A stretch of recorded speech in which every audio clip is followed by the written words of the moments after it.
Vamos a continuar con la siguiente sesión del Congreso. Mi nombre es Juan Sánchez y voy a moderar esta mesa y me acompaña como comoderador el doctor Agustín Fernández Cisnal, que ha sustituido a última hora al doctor Luis Martínez, que no ha podido asistir. Y en esta sesión vamos a abordar escenarios de difícil decisión en cardiopatía isquémica en el contexto de hemodinámica y cardiología intervencionista.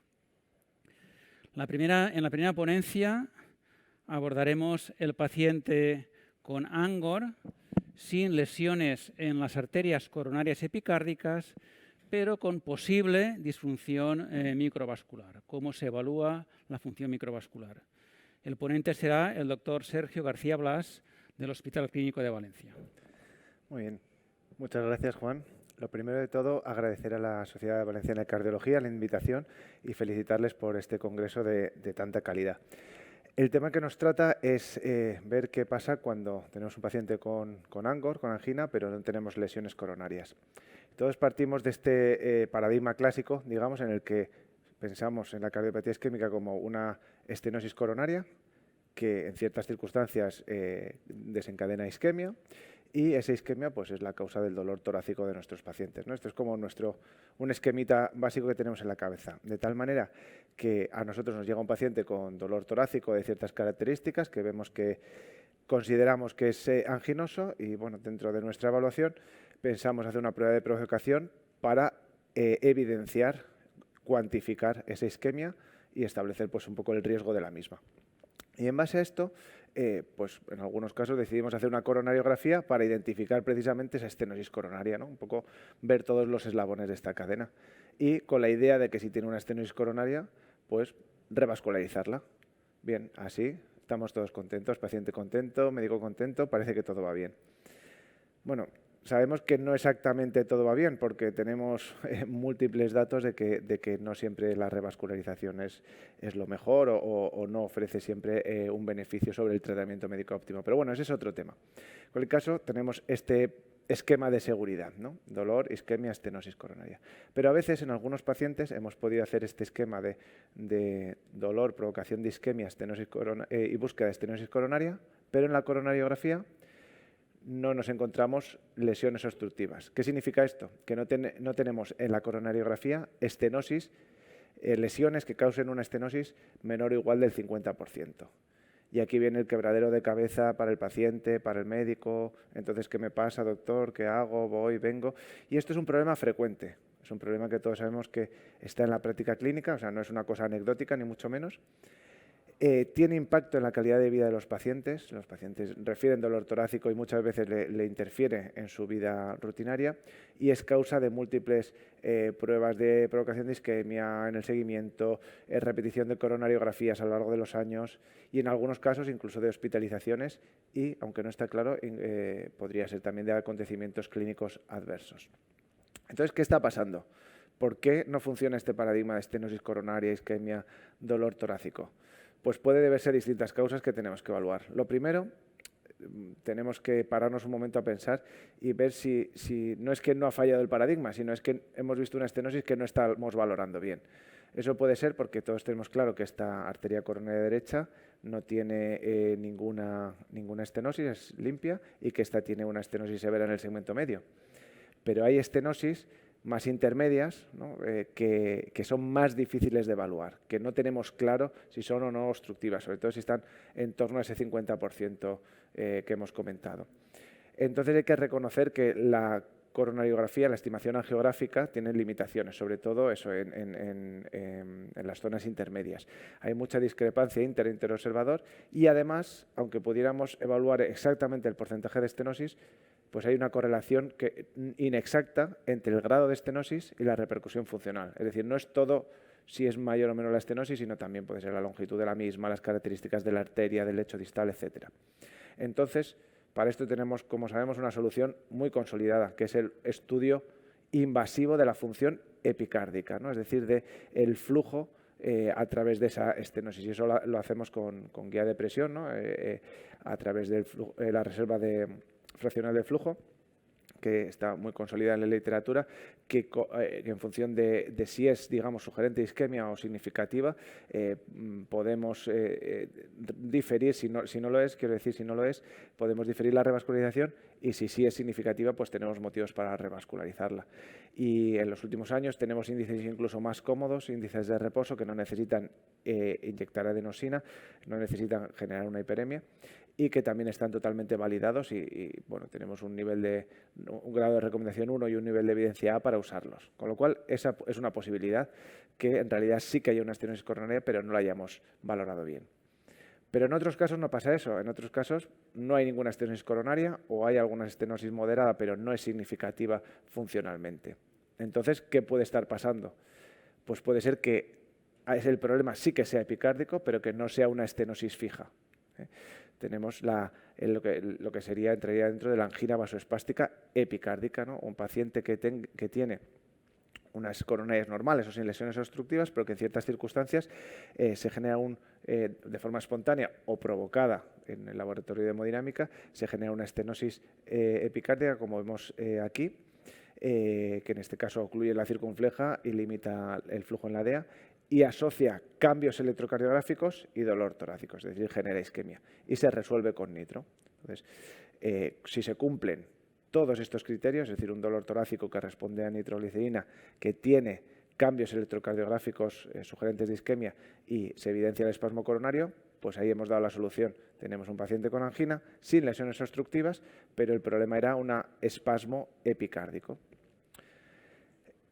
Ahora bien, puede ser que no sea ninguno de estos dos problemas, es decir, ninguna de estas dos causas. ¿Qué pasa entonces? Pues lo que pasa es que a lo mejor no estamos viendo el problema.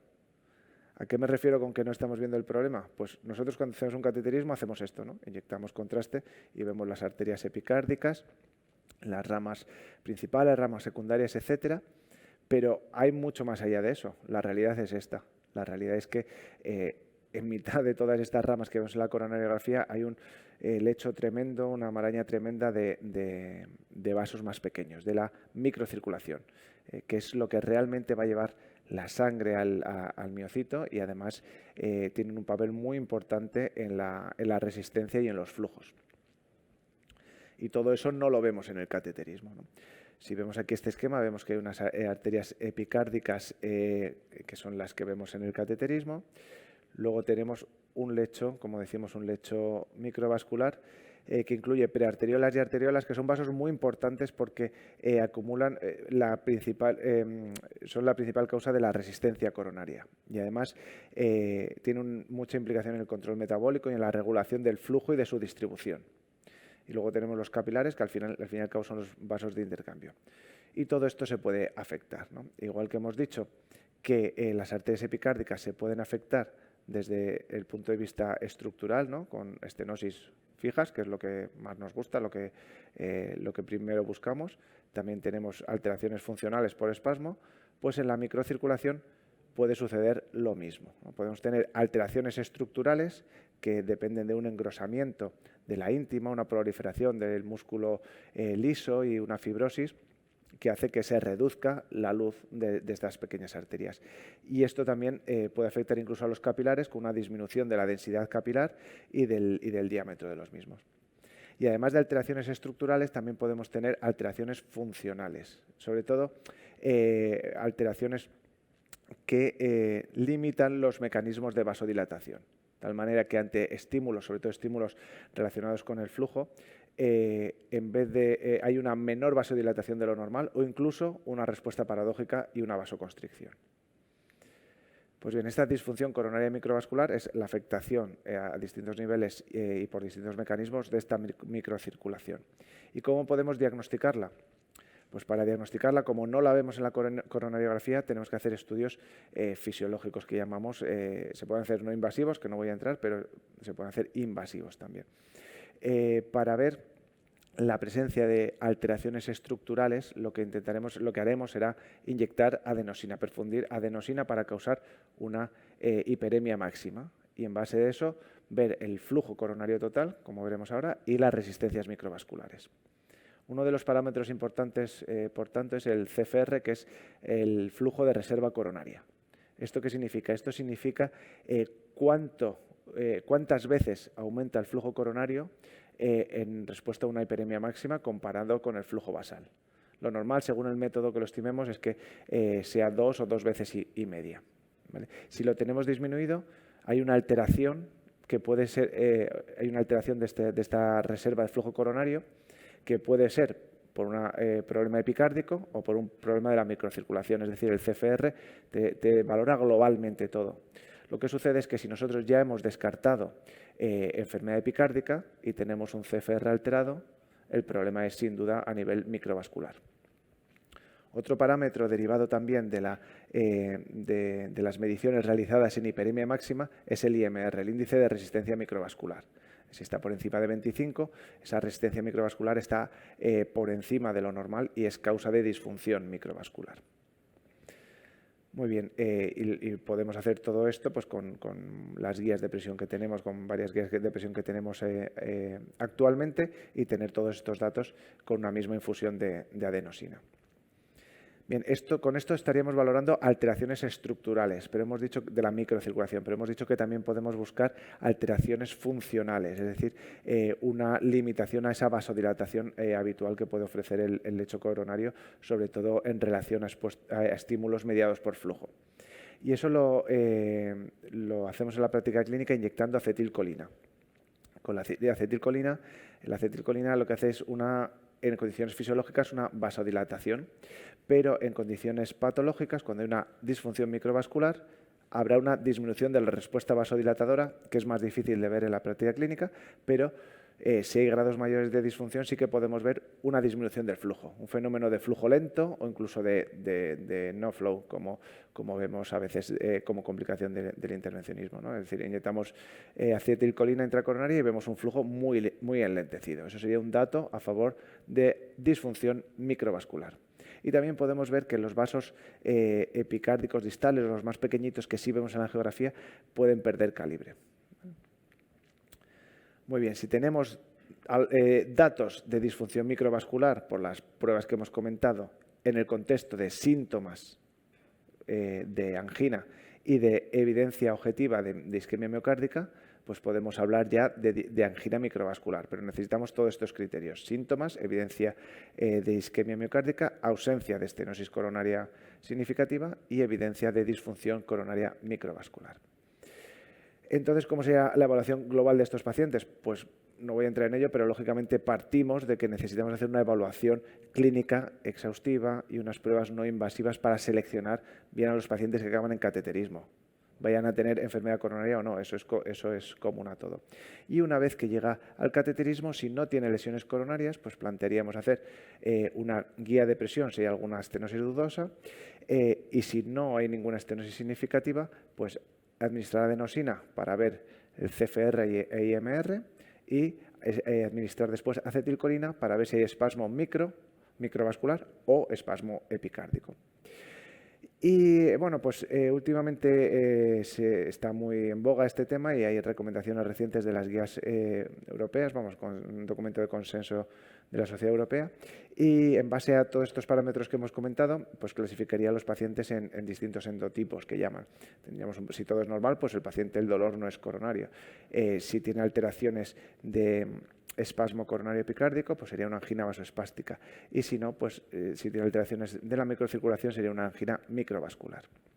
Y esto, hipotéticamente, podría tener un cierto impacto en el tratamiento médico, de tal manera que en aquellos pacientes que predomine la angina microvascular, favoreceríamos sobre todo el tratamiento con betabloqueantes y no usaríamos normalmente nitratos, mientras que si tiene angina vasoespástica favoreceríamos el uso de calcio antagonistas y nitratos y no usaríamos betabloqueantes. Bueno, ¿y qué evidencia tenemos más allá de los datos experimentales o los datos de laboratorio que correlacionan todos estos índices? ¿Qué evidencia para trasladar esto a la práctica clínica? Pues realmente un estudio, el CORMICA, que aleatorizó 151 pacientes con angina y sin enfermedad coronaria obstructiva. Lo primero que hay que decir es que se hizo screening en 1.300 pacientes, casi 1.400, y se incluyeron solo un tercio, con lo cual es una población seleccionada. De ese tercio no tenían lesiones obstructivas, más o menos la mitad, un 46%, y se aleatorizaron 151. A todos se les hizo estudio invasivo, pero se aleatorizó a un tratamiento guiado por ese estudio invasivo y en el resto, en el grupo control, los médicos eran ciegos al resultado del estudio, con lo cual era terapia habitual. Se vio que la mitad de estos pacientes tenían angina microvascular, un 17% angina vasoespástica, un mecanismo mixto en el 20% y un 10% más o menos eran de origen no cardíaco. Y se vio la diferencia en la gravedad de la angina a 6 meses.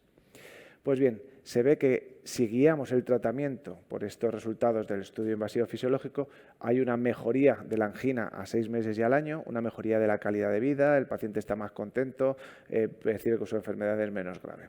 Eso es lo que tenemos hoy por hoy. Con lo cual, ¿qué hacemos? Pues yo creo que lo que nos vale esto a día de hoy es para ampliar un poco esta visión estenocéntrica, ¿no? De tengo dolor, busco una estenosis, si la tiene, qué bien, le pongo un stent, si no la tiene, pues no tiene nada. No, hay que intentar ampliarlo. Siempre partir de la base de ser minuciosos en la evaluación clínica de estos pacientes y un poco estrictos en la indicación de coronariografía solo para aquellos que lo requieran, ¿no? Sí que debemos conocer que existe la enfermedad microvascular y poder usar en la práctica clínica todos estos índices de una forma, por lo menos de momento, de una forma seleccionada y racional, ¿no?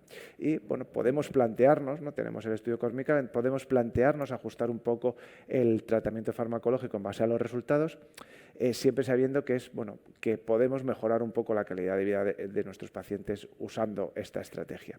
Y, por supuesto, esto es un camino que hay por delante y debemos esperar a más evidencia clínica para poder usarlo realmente todos los días en la práctica clínica. Muchas gracias. Gracias. Tu presentación y por ajustarte al tiempo. Vamos a abrir un pequeño debate. Quien nos esté siguiendo puede hacer preguntas a través del chat que está aquí controlando Agustín. Entre tanto, aparece alguna pregunta. Yo tengo una pregunta.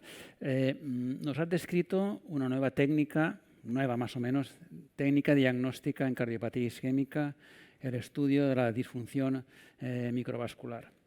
Claro, esto abre el tema del buen uso de esa técnica. No es raro que pacientes con dolores torácicos confusos, pues al final acaban en la sala de cateterismo, la coronografía es normal y no sé si a todos ellos habría que hacerles un estudio de la disfunción microvascular. Quizás sería un exceso. La pregunta sería, ¿en qué pacientes debemos estudiar la función microvascular o cuándo el cardiólogo clínico debe pensar en la disfunción microvascular y entonces indicar este tipo de exploración? Porque el buen uso de la técnica es fundamental, si no va a acabar desprestigiándose si hacemos disfunción microvascular para cualquier enfermo con coronarias normales. Sin duda hay que saber, intentar conocer cuál es el mejor escenario al que aplicarlo. Para empezar, siempre todo lo que hemos hablado es un dolor torácico con evidencia de isquemia en las pruebas no invasivas, con lo cual no se trata de en cualquier paciente pedir un cateterismo completo con todo el estudio, ¿no? Sino partir de una alta sospecha y un poco con los criterios que deben aplicarse siempre en todos los pacientes. Una vez que tenemos ese escenario, si es la primera vez que se estudia y acabado en cateterismo, yo creo que de entrada no debe ser una prueba de primera elección. ¿Por qué? Pues porque no tenemos tanta evidencia como para guiar los tratamientos en base a esto. De hecho, en el estudio Córmica, los pacientes eran pacientes que llevaban tiempo con medicación, es decir, no eran pacientes de novo normalmente, eran pacientes ya evolucionados, y luego eran pacientes con muchos síntomas. Eran pacientes que, no entré en detalle, pero describe que la mayoría tenía angina semanalmente o incluso a diario, ¿no? Entonces parece que es un perfil muy concreto de pacientes en los que a lo mejor hay que tener claro que la angina está siendo un problema clínico recurrente y un problema clínico importante y probablemente, si esa es la sospecha, empezar un tratamiento médico antes de un estudio invasivo. Y entonces, contestando quizá a tu respuesta, pacientes que puedan entrar en ese grupo y que a pesar de un tratamiento médico habitual sigan teniendo síntomas y evidencia de isquemia indudablemente, pues en esos puede arrojar luz y puede ayudar un poco a guiar el tratamiento, sabiendo que no es ni tampoco la panacea ni tampoco una prueba fundamental, sino una ayuda más para ver si se puede ajustar un poquito el tratamiento, y eso esperando tener un cierto impacto en la calidad de vida del paciente. Sí, pero el escenario clínico sería de angina de esfuerzo, ¿no? Es decir, Sí, en el síndrome microvascular da coronario, angina de esfuerzo, no dolores en reposo. Sería en el contexto del síndrome coronario crónico. No en el contexto del síndrome coronario agudo, sino ahí estaríamos hablando de otro escenario en el que también puede haber alteraciones. Sí, pero me refiero a dolor relacionado con el esfuerzo. Se supone que ante el esfuerzo no hay dilatación en la microcirculación, claro, y produce angina, no dolores en reposo, que es otro contexto. Sería ese contexto, el contexto de esfuerzo. Al hilo de eso, Sergio, comentan también que en el caso del estudio de la microcirculación, si el test de acetilcolina debería estar indicado dentro de todo el protocolo de estudio de microcirculación, o es una prueba que se reserva a pacientes con alta sospecha de vasospasmo. Yo creo que si lo estudias ya tiene interés hacerlo todo completo, porque además la acetilcolina, como hemos visto, te da datos de espasmo epicárdico y de espasmo microvascular, con lo cual creo que sí que tiene interés en hacerlo. Quizá si la sospecha clínica es alta de vasoespasmo, es que no estamos hablando de hacer acetilcolina en el contexto del estudio de la microcirculación, sino acetilcolina por la sospecha del espasmo epicárdico, ¿no? Pero fuera de eso sí que lo haría todo. Perfecto. Pues no tenemos más preguntas. Pasamos a la siguiente ponente, que es la doctora Eva Rúmiz, que nos hablará de cuando hay lesiones, no como en el caso de Sergio, que nos contaba la microcirculación, cuando no hay lesiones epicárdicas, sino que son lesiones, pero estas son oclusiones crónicas, que son un escenario bastante complejo en el que requiere una especialización concreta. Muchas gracias, Eva. Gracias. Bueno, lo primero, agradecer a la organización el poder formar parte de esta mesa, que creo que es una mesa con mucho interés tanto para intervencionistas como para cardiólogos clínicos. Yo me voy a centrar en otro escenario muy concreto, que es la revascularización de lesiones crónicas totales. Sabemos que tiene una prevalencia bastante frecuente, en torno a un 20% de las coronariografías diagnósticas observamos alguna oclusión crónica total. Actualmente tenemos una muy baja tasa de revascularización, poco menos del 20%, y principalmente pues, bueno, lo podemos achacar a tres principales causas, que es que estamos hablando de un intervencionismo de alto riesgo, estamos hablando del último escalón del intervencionismo percutáneo de alta complejidad, y por ese motivo, pues bueno, son procedimientos que no están exentos de riesgo, tenemos un menor porcentaje de éxito, como veremos, y, ¿por qué no?, son procedimientos mucho más caros y que requieren de mucho tiempo de procedimiento.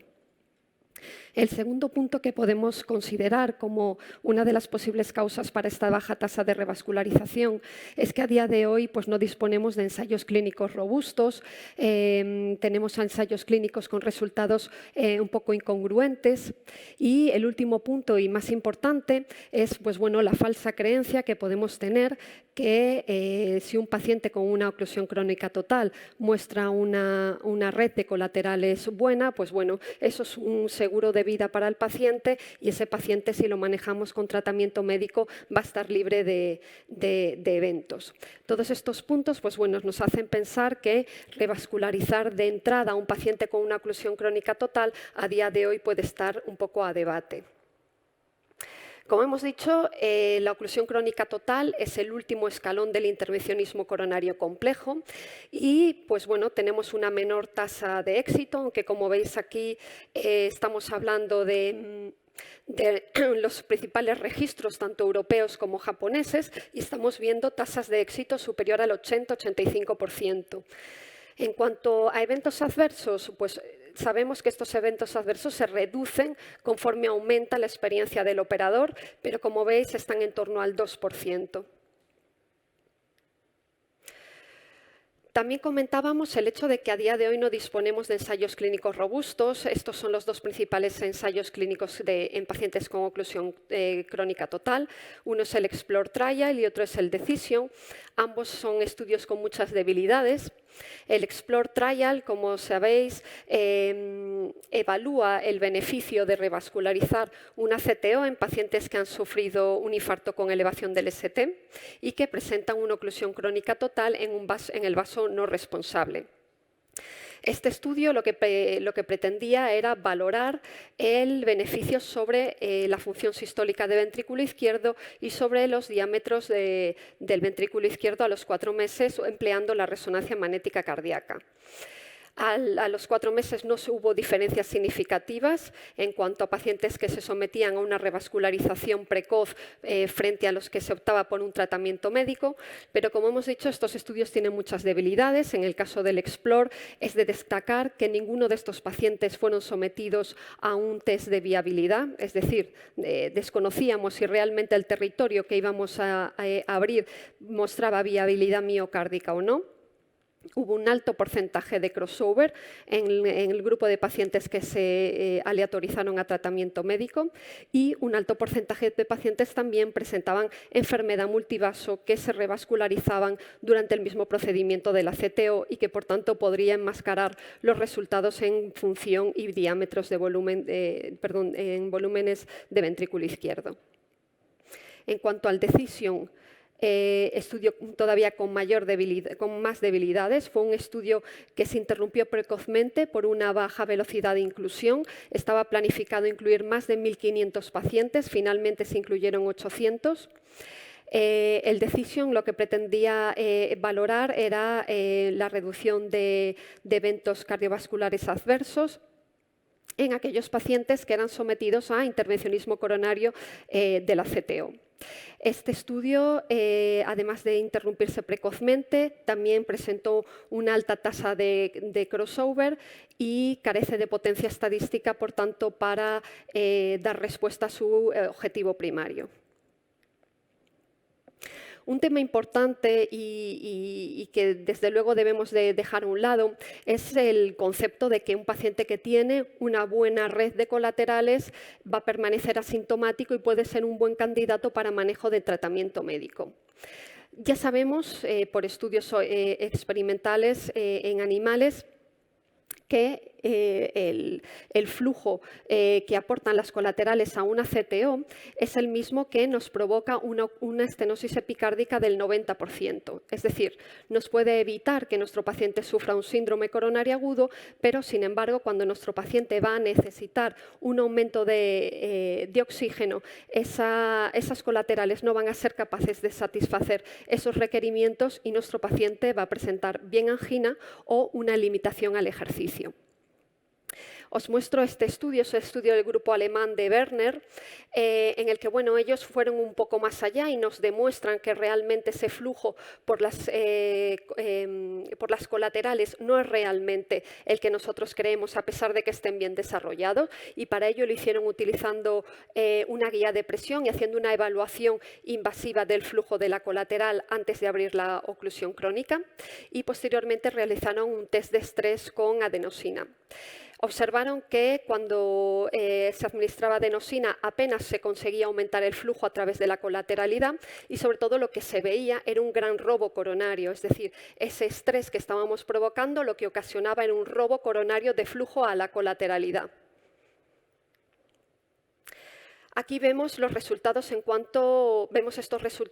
cuanto a eventos. Este trabajo lo que nos pretende mostrar es el beneficio de revascularizar en comparación con tratamiento médico en pacientes que tienen CTOs con un buen sistema de colateralidad. Y como vemos aquí, después de hacer un propensity score, los pacientes que se sometían a intervencionismo percutáneo reducían drásticamente el riesgo de mortalidad cardíaca y también el riesgo de eventos cardíacos adversos mayores durante el seguimiento. Por lo tanto, debemos de tener claro que una oclusión crónica total, aunque nuestro paciente tenga de un buen sistema de colateralidad, no está exento de sufrir eventos durante el seguimiento. Aquí os muestro un caso realizado en nuestro hospital hace 2 meses. Esto es un paciente joven de 47 años. Nos lo remitieron hacía 1 año por una prueba de esfuerzo positiva y clínica anginosa a moderados esfuerzos. Como veis aquí, este paciente presenta una oclusión crónica total de la CD a nivel ostial, una CTO compleja de revascularizar. Se decide inicialmente tratamiento médico, se deriva a su cardiólogo habitual, su cardiólogo empieza tratamiento con antianginoso y este paciente al año su cardiólogo se pone en contacto con nosotros porque sigue muy sintomático. De hecho, se le realiza una resonancia magnética cardíaca donde se observa isquemia severa en territorio de la DEA, defecto de perfusión y alteración de la contractilidad asociado, y se decide hacer una revascularización. Como veis, este paciente cumpliría las características de un paciente con una muy buena red de colaterales. Vemos que desde la descendente anterior y desde las circunflejas se rellena todo el vaso epicárdico de la coronaria derecha prácticamente hacia el ostium y, sin embargo, tenemos una resonancia fuertemente positiva. El paciente ha evolucionado perfectamente, se han podido retirar todos los antianginosos y realiza una vida normal. Bueno, ¿y qué nos dicen las guías de práctica clínica sobre este subgrupo tan específico de pacientes? Pues bueno, la verdad es que no nos dicen mucho y no nos dan ningún apunte específico sobre cuándo revascularizar una CTO. Es decir, deberíamos de revascularizarlo igual que revascularizamos cualquier estenosis de otro vaso. De tal forma que podemos revascularizar a nuestro paciente bien por síntomas, es decir, aquel paciente que se mantiene muy sintomático a pesar de un tratamiento médico óptimo, o por el contrario, revascularizar a aquellos pacientes que tienen un largo área en riesgo, una alta carga isquémica que cuantificamos y que nos recomiendan que si es por encima del 10% del ventrículo izquierdo, podemos, con una clase de recomendación 1, indicar la revascularización. ¿Y qué pasa cuando nuestro paciente ha desarrollado un síndrome coronario agudo y muestra en un vaso no responsable una CTO? Pues tampoco en las guías de práctica clínica nos dicen cómo tratar a este paciente. ¿Debemos de tratarlo como un paciente con una lesión no CTO o debemos de tener algún tipo de consideración especial? Pues aquí no nos dicen nada más que intentar hacer una revascularización completa, de lo que sabemos que hay evidencia que reducen eventos duros a largo plazo y que además si esa revascularización la podemos realizar en un solo procedimiento y evitar diferirla, mucho mejor. ¿Y qué sabemos de la presencia de una CTO en pacientes con infarto sin elevación del ST? Pues que también nos van a aumentar los eventos adversos durante el seguimiento. Resultados similares tenemos en pacientes con síndrome coronario agudo con elevación del ST. Las guías únicamente nos dicen que debemos de revascularizar de forma completa a nuestro paciente y mejor de forma precoz durante el ingreso índice. Estudios del Horizons AMI, centrándonos en pacientes con CTO, ya nos dicen que independientemente de que nuestro paciente tenga una enfermedad multivaso con CTO o sin CTO, vamos a aumentar el riesgo de mortalidad precoz, pero si además ese paciente tiene una CTO, vamos a aumentarle también el riesgo de muerte cardíaca durante el seguimiento, siendo de hecho un predictor independiente de mortalidad en estos pacientes. Si seguimos ahondando un poco más en estas guías de revascularización, sí que encontramos una pequeña mención a la revascularización de la CTO. Lo que vemos aquí, que podría considerarse su revascularización con una clase de recomendación 2A en pacientes muy sintomáticos o que muestren una gran área en riesgo. Ya no nos hablan de 10%, nos dicen un gran área en riesgo, pero bueno, tenemos este estudio, creo que es un estudio muy importante, donde lo que están valorando es la reducción de la carga isquémica tras revascularizar una CTO. Como ven aquí, esa reducción de la carga isquémica prácticamente se reduce a la mitad tras el intervencionismo percutáneo y esa reducción se mantiene independientemente del vaso que estemos tratando. Además, consideran mejoría de la carga isquémica cuando se logra reducir en un 5% la carga isquémica y, como vemos, cuanto mayor es la isquemia, cuanto mayor es la isquemia, mayores reducciones somos capaces de ocasionar y mayor mejoría de los síntomas ocasionamos al paciente. Y desde luego esto se traduce en mejoría de los síntomas, como vemos aquí, y además son capaces de establecernos un límite a partir del cual se recomienda o sabemos que a nuestros pacientes le vamos a mejorar la carga isquémica. Ellos observan que una carga isquémica de mayor o igual al 12,5% se asocia a una mejoría de los síntomas con una sensibilidad del 80% y una especificidad del 80%, por lo que quizás en oclusión crónica total deberíamos basarnos en un 12,5% de isquemia en vez de un 10%. Como hemos visto en las guías, nos hace mucho énfasis en la revascularización completa. Todos sabemos que la revascularización incompleta se asocia a mayores eventos tanto en el intervencionismo percutáneo como en la cirugía. Sabemos que tenemos más mortalidad cardíaca, más necesidad de nueva revascularización, más eventos cardíacos adversos, pero tanto en el intervencionismo coronario como, no olvidemos, también en la cirugía cardíaca, que quizás somos mucho más permisivos a que no hagan revascularizaciones completas. Y si nos centramos en las CTOs, volvemos a tener los mismos resultados. Revascularizaciones incompletas se asocian a un aumento del riesgo de mortalidad y un aumento del riesgo de eventos cardíacos adversos durante el seguimiento, por lo que debemos de considerar una CTO seguramente igual que otro vaso no CTO. Mismos resultados en pacientes añosos, pacientes que están excluidos de los grandes estudios. Vemos que la revascularización con éxito de una CTO reduce la mortalidad cardíaca. Igualmente, la revascularización completa mejora la supervivencia de estos pacientes. Pero, sin embargo, la realidad es otra, y es que la mayoría de los pacientes que llegan a las salas de hemodinámica nos los remiten para mejoría de síntomas, pacientes que persisten sintomáticos a pesar de un tratamiento médico óptimo. Y aquí sí que tenemos estudios más robustos. Tenemos el registro OpenCTO, que incluye más de 1000 pacientes y en los que ya observamos que la revascularización de una CTO se asocia con una disminución del umbral de angina, una mejoría de la limitación física y una mejoría de la calidad de vida. Y también tenemos un ensayo clínico, el EuroCTO, donde han participado varios centros españoles con mismos resultados. La revascularización percutánea versus tratamiento médico se asocia con una mejoría en la calidad de vida y un descenso en el umbral de angina. Estos resultados no nos deben de extrañar, son los mismos resultados que hemos visto recientemente en el estudio isquemia, y es que sabemos que el intervencionismo coronario muchas veces no somos capaces de mejorar supervivencia, pero mejoramos la calidad de vida de nuestros pacientes, que en la mayoría de los casos tiene un alto impacto.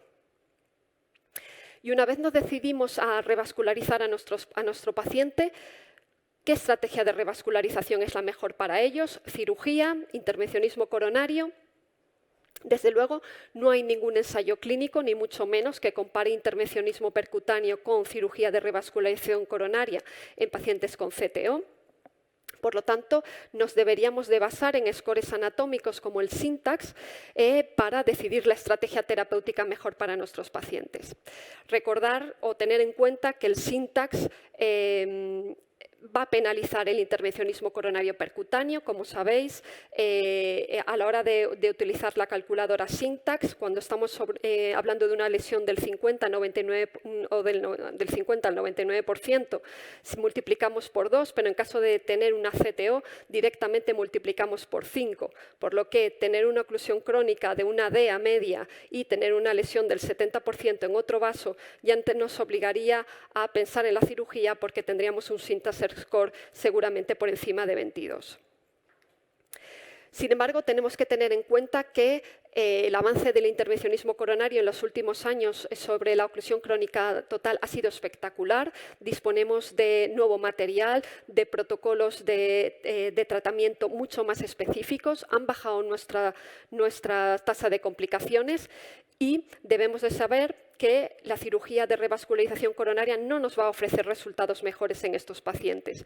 Este es un estudio muy muy curioso, en el que aquí podemos ver la permeabilidad de los injertos al año. Como veis, la mamaria izquierda tiene una permeabilidad al año del 91%, pero cuando hablamos de injertos venosos, como pueden ser las safenas, tenemos una permeabilidad de injertos en torno al 59-49%. Esto todavía se ensombrece un poquito más cuando hablamos de CTOs. Estos serían permeabilidad de injertos que van anastomosados a una CTO. En caso de que se utilice un injerto arterial, sí que se ve una permeabilidad del 100%, pero cuando hablamos de injertos venosos anastomosados a una CTO, tenemos una muy baja tasa de permeabilidad al año, poco más del 20%. Cualquiera de nuestros stents nos dan una permeabilidad mucho mayor que cualquiera de estos injertos venosos. Por lo tanto, antes de revascularizar y para ir finalizando, tenemos que tener presente varios factores, y son factores dependientes del paciente, en cómo de sintomático esté nuestro paciente y en qué contexto hayamos diagnosticado la CTO, paciente con angina estable o, por el contrario, paciente que ha sufrido un síndrome coronario agudo, y factores dependientes de la CTO, qué carga isquémica tiene. Desde luego, demostrar siempre existencia de viabilidad y determinar la probabilidad de éxito y de complicaciones que podamos tener. Este cálculo de éxito y complicaciones es muy sencillo. Disponemos de múltiples scores. El más utilizado es el Progress CTO, que tenemos un Progress CTO para complicaciones, nos da un porcentaje de riesgo de complicaciones durante el procedimiento, y también el Progress CTO Score, que nos da probabilidad de éxito para recanalizar la oclusión crónica total. Para finalizar, he puesto este diagrama del grupo de Galassi, en el que creo que se esquematiza muy bien lo que hemos estado hablando en esta charla. Y es que ante un paciente con una CTO, lo primero que hay que valorar es si mi paciente está sintomático. Si está sintomático y mantiene la contractilidad o está ligeramente hipokinético, podríamos remitirlo para revascularización percutánea de CTO. Por el contrario, si está acinético, muestra una hipocinesia severa, sí que deberíamos demostrar viabilidad. En el caso de que mi paciente no esté sintomático, sí que deberíamos de determinar la carga isquémica y, según mayor o menor al 10% o al 12,5%, como hemos visto previamente, indicar o no la revascularización.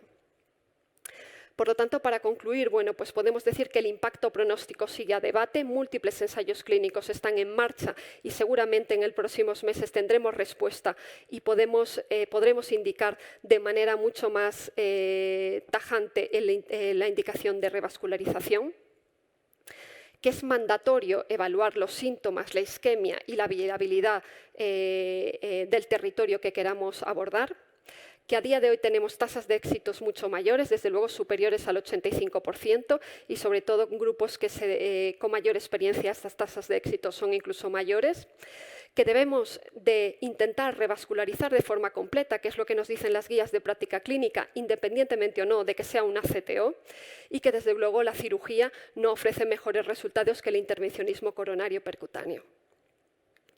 Muchas gracias. Muchas gracias, Eva. Haremos una sola pregunta porque vamos justito de tiempo. Juan, si tienes alguna pregunta. Sí, un comentario. La mejoría en las técnicas y en los materiales para la CTO ha sido realmente importante en los últimos tiempos, de forma que en la actualidad la guía al final pasa. Sola.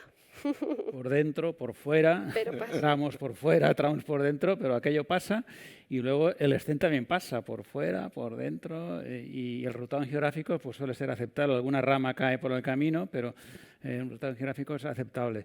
¿Qué aspecto técnico consideras que ha sido más importante en esta mayor frecuencia de éxitos de la CTO en los últimos tiempos? Yo creo que ¿Qué es lo que más valoras de toda? Yo creo que lo más importante es que hay un algoritmo claro de cómo abordar una CTO.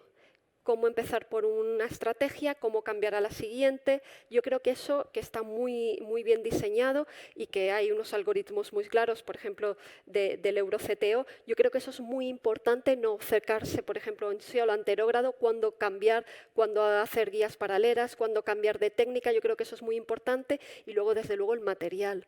Ahora hay unas guías que tú sabes cuál vas a empezar a usar según el tipo de muñón que tengas, según la calcificación que veas. Es decir, tienes un material muy específico según las características anatómicas de la CTO, que hace unos años los que han empezado a abordar, a hacer angioplastia sobre CTO, tenían el material de una angioplastia habitual. Nosotros ahora disponemos de un arsenal increíble. ¿Y cuándo paras? Porque a veces dura horas el procedimiento, aquello no pasa. ¿Algún criterio para, bueno, hasta aquí, ya no abandono? El primer criterio para mí es el contraste que lleve el paciente, desde luego. Eso es importantísimo, sobre todo si es un paciente con enfermedad renal previa. Y luego uno sabe hasta dónde puede llegar. Eso desde luego. Yo creo que si ya estamos empezando a perder lecho distal, ya no vemos bien la colateralidad porque ya estamos haciendo mucho hematoma y nos está cerrando la colateralidad, yo creo que eso es momento de dejarlo. Muy bien, pues muchas gracias, Eva, y enhorabuena por tu maternidad. Madre hace 15 días y está aquí al pie del cañón con la Sociedad Valenciana de Cardiología. Y vamos a la última ponencia. El escenario es el del enfermo con ANGOR y lesiones coronarias, pero que no son revascularizables. El papel de dispositivos reductores de seno coronario. La impartirá el doctor Oriol Rodríguez Leor, del Hospital Universitario Germans Trias y Pujol de Badalona, que no puede estar aquí presente, pero tenemos un vídeo y luego estará disponible para las preguntas que queramos hacerle. Pasamos al vídeo de Oriol. Buenas tardes. En los próximos minutos les voy a hablar del papel de los dispositivos reductores del seno coronario en el tratamiento de pacientes con angina y sin opciones de revascularización. Respecto a esta presentación, estos son mis conflictos de interés. Las guías de práctica clínica del 2019 sobre el tratamiento y el manejo del síndrome coronario crónico definen la angina refractaria como aquella que tiene una evolución de más de 3 meses, que es debida a una enfermedad coronaria obstructiva con evidencia de isquemia y que no se puede manejar o no se puede controlar mediante tratamiento farmacológico ni mediante revascularización, bien sea quirúrgica, bien sea percutánea. Esta es una entidad que genera una discapacidad importante en los pacientes, ya que limita su calidad de vida, hace que tengan que realizar tratamiento con múltiples fármacos. Son pacientes que consultan con frecuencia a urgencias, incluso llegan a ingresar, y su prevalencia sigue incrementando, de forma que entre un 6 y un 12% de los pacientes a los que hoy en día realizamos una coronariografía presentan lesiones coronarias que no son tributarias de tratamiento de revascularización. En las guías se describen distintas opciones terapéuticas en estos pacientes, como pueden ser, más allá de los fármacos antiisquémicos de primera, segunda y tercera línea, como pueden ser la contrapulsación externa o la neuroestimulación. Hay algunos tratamientos como la revascularización transmiocárdica, que se ha visto claramente que no hay que realizarlos porque no aportan un beneficio. Algunos tratamientos nuevos muy prometedores, como pueden ser la terapia génica o la terapia celular, pueden tener un papel que todavía está por determinar. Y ya sí que las guías de práctica clínica recogen el papel del reductor del seno coronario en el manejo de estos pacientes. Y es que cuando vemos cuál es el pronóstico de los pacientes que tienen angina refractaria, vemos, estos son datos de un registro norteamericano que incluyó a más de 1.200 pacientes, y vemos que en el seguimiento hasta 10 años los eventos, la mortalidad es relativamente baja, y de hecho la mortalidad a 5 años es muy parecida a la que se observa en el estudio SYNTAX en los pacientes que reciben revascularización, tanto quirúrgica como percutánea. O sea, son pacientes que, a pesar de estar muy sintomáticos y tener una calidad de vida limitada, no tienen una mayor mortalidad cuando se compara con otros pacientes coronarios sometidos a revascularización. La reducción del seno coronario ya fue descrita por Claude Beck, que recibió el premio Nobel por la invención, el desarrollo del desfibrilador, en un estudio durante la década de los 50 del siglo pasado, en el que él observó que en el modelo animal la reducción del calibre del seno coronario en animales en los que ligaba la arteria circunfleja, pues se relacionaba con una reducción de la mortalidad y del tamaño del infarto, además de un incremento en la perfusión a nivel miocárdico. Entonces, con estos antecedentes se desarrolló el dispositivo del cual les voy a hablar hoy, el Reducer. Este es un dispositivo que es un stent de acero inoxidable que va premontado sobre un balón. Este balón tiene forma de reloj de arena con dos diámetros, un diámetro más distal mayor que el diámetro más proximal para adaptarse a la morfología del seno coronario, y en la imagen de la derecha pueden ver cuál es el sitio óptimo de implante, que es entre 15 y 30 milímetros de la desembocadura del seno coronario.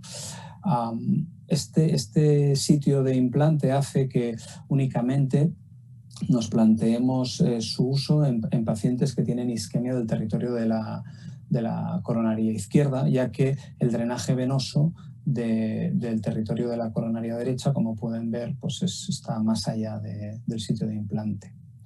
Entonces, el mecanismo de acción pues, se basa en una redistribución de flujos de epicardio a endocardio, con lo cual mejora la perfusión endocárdica por un incremento de presión venosa, básicamente. Y también se ha descrito en el modelo animal pues, la aparición de neovasos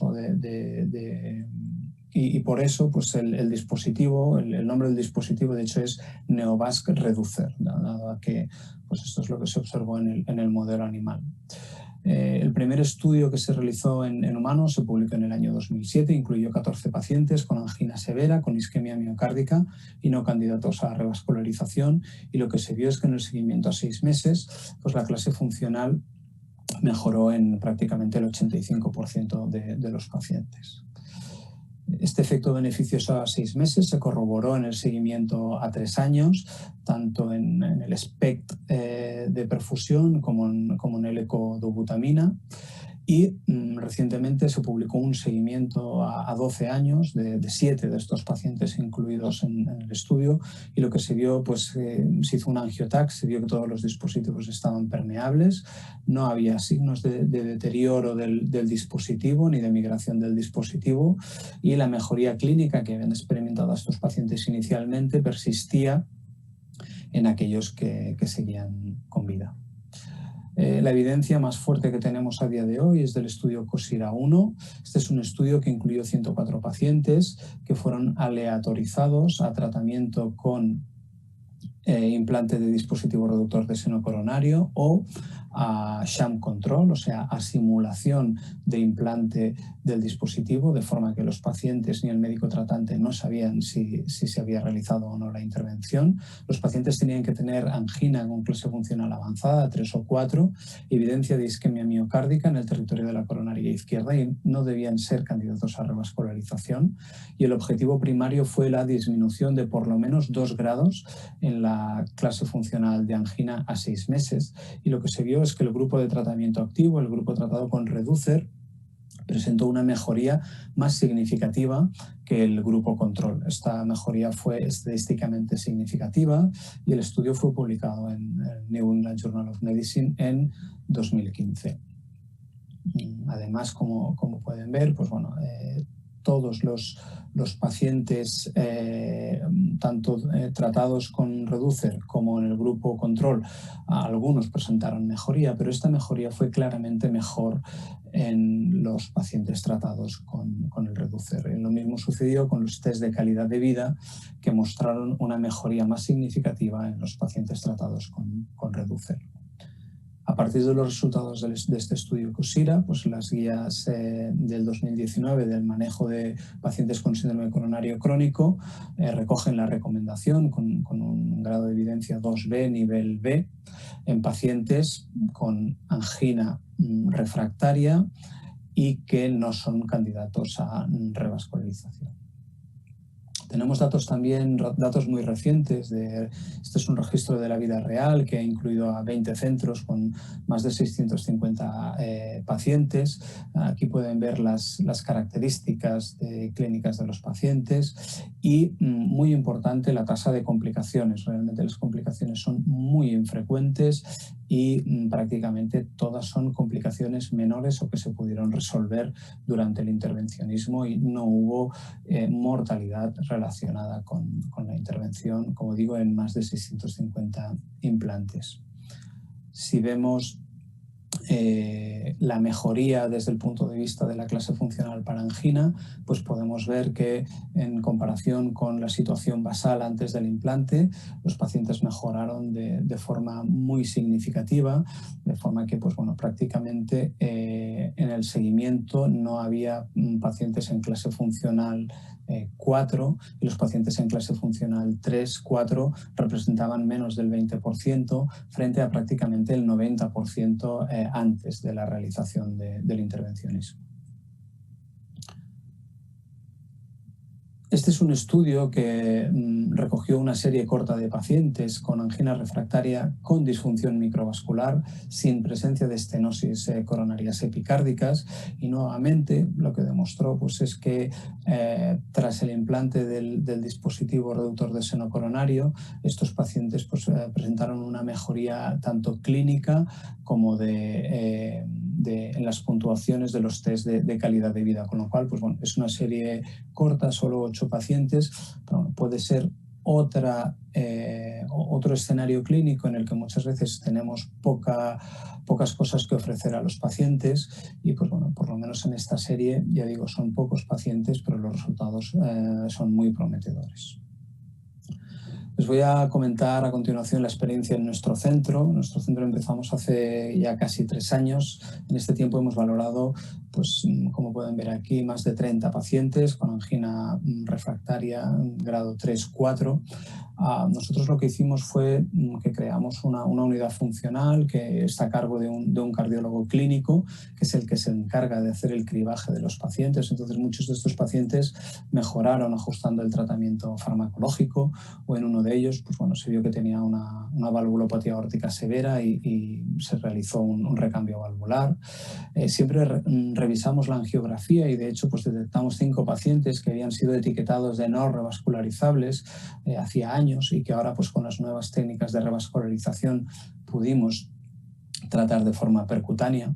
En todos los pacientes realizamos una resonancia para demostrar pues, que hay isquemia en el territorio de la coronaria izquierda y pues, a día de hoy hemos tratado 10 pacientes sin complicaciones derivadas de la intervención. Tenemos a día de hoy un paciente pendiente de implante y un paciente en el que se rechazó durante la intervención por un diámetro muy grande del seno coronario que nos pareció no adecuado para el implante del reducer. Estos son los pacientes. En 7 pacientes tenemos ya seguimiento a 12 meses y lo que vemos pues que los 7 pacientes mejoraron. La verdad es que estos 7 pacientes iniciales presentaron buena respuesta. La mayor parte pues pasaron de clase funcional 4 a clase funcional 2, pero en algún caso también incluso clase funcional 1. Es cierto que los 3 últimos pacientes que hemos tratado solo tenemos seguimiento a 3 meses y parece pues que la mejoría clínica es menos evidente que en los pacientes iniciales y esto ya estaría en consonancia con lo que han demostrado tanto los registros como el estudio COSIRA, en el que la tasa de respuesta está entre un 80 y un 85%. Entonces, este es un caso clínico que ejemplifica el primer paciente que tratamos, un paciente de 74 años, como pueden ver, con múltiples factores de riesgo cardiovascular, que ya había sido sometido a tratamiento de revascularización mediante cirugía y también mediante stents, que tenía una mamaria que era permeable y en un cateterismo que se realizó previamente pues tenía una lesión, como pueden ver, proximal al injerto.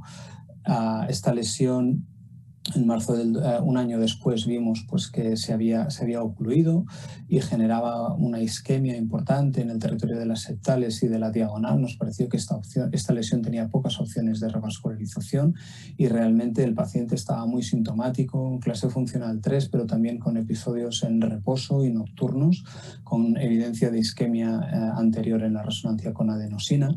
Entonces lo que hicimos pues, fue proceder al implante. El acceso es venoso yugular con un introductor de 9 French. Hacemos la punción guiada por eco. Cateterizamos el seno coronario, hacemos una inyección para valorar bien cómo es la anatomía del seno coronario y detectar el punto óptimo de implante. Avanzamos con un catéter liberador sobre el que viene premontado el dispositivo. Retiramos este catéter, comprobamos mediante una inyección que el punto en el que tenemos el dispositivo es el que nos parecía óptimo para el implante y inflamos el balón. Como pueden ver, el balón tiene esta forma de reloj de arena con 2 diámetros, un diámetro proximal más pequeño y un diámetro distal más grande.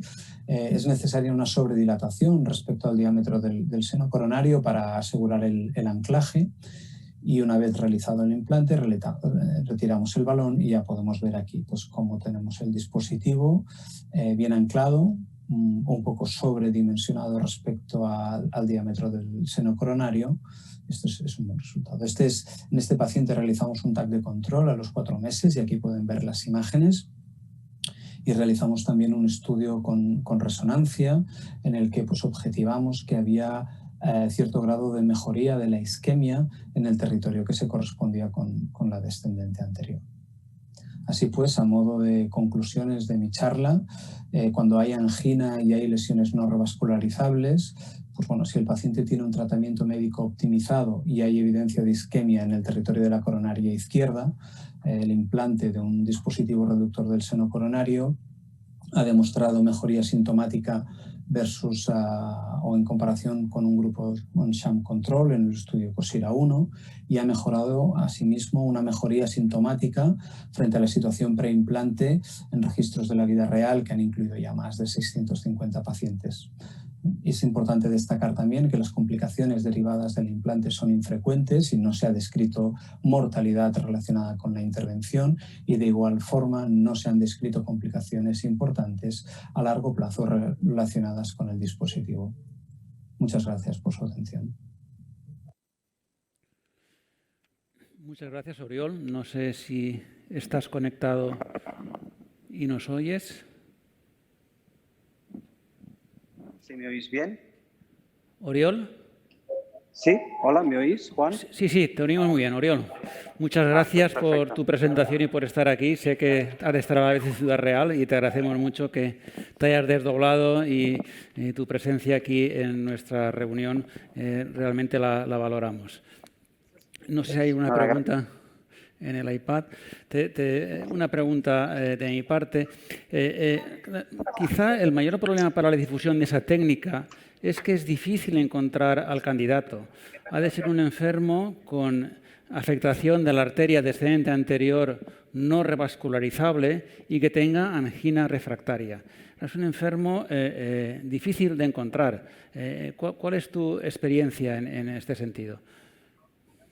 Bueno, de hecho habéis visto, nosotros que realizamos más de 1.100 angioplastias al año, pues nos cuesta encontrar más de 10 pacientes para valorar, al año para valorar, ya no solo para tratar. O sea, de hecho, en 3 años hemos tratado 10. O sea, realmente sí que es cierto que son pacientes que muchas veces tampoco los vemos en la sala de hemodinámica, porque son pacientes que se controlan a nivel de primaria o fuera del ámbito hospitalario. Entonces, realmente yo creo que sí que hay pacientes de este tipo. El problema es que muchas veces no los vemos porque no llegan a ingresar.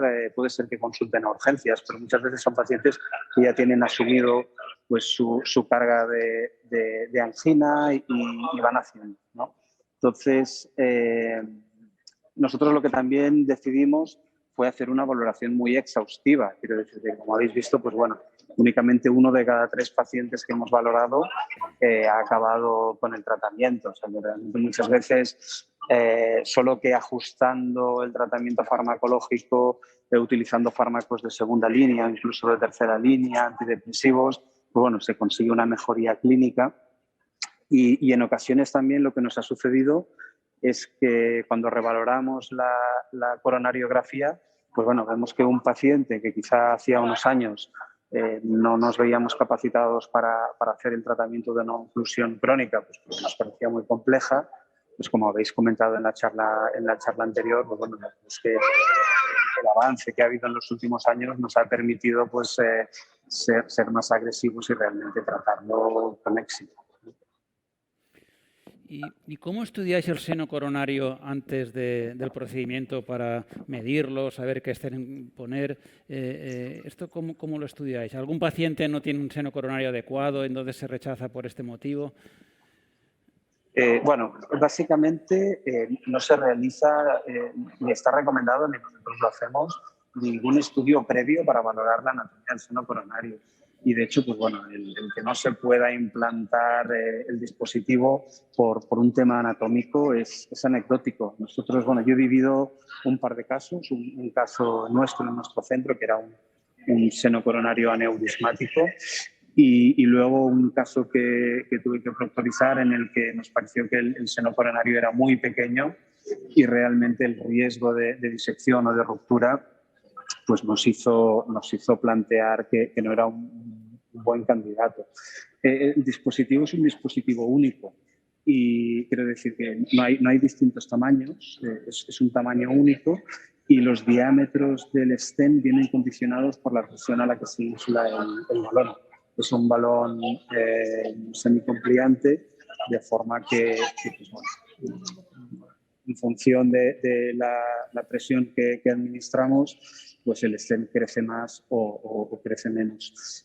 Sí que es cierto que, sobre todo en casos de senos muy grandes, pues bueno, corremos el riesgo de que haya una migración o un desplazamiento del dispositivo, que es una de las complicaciones que hay descritas.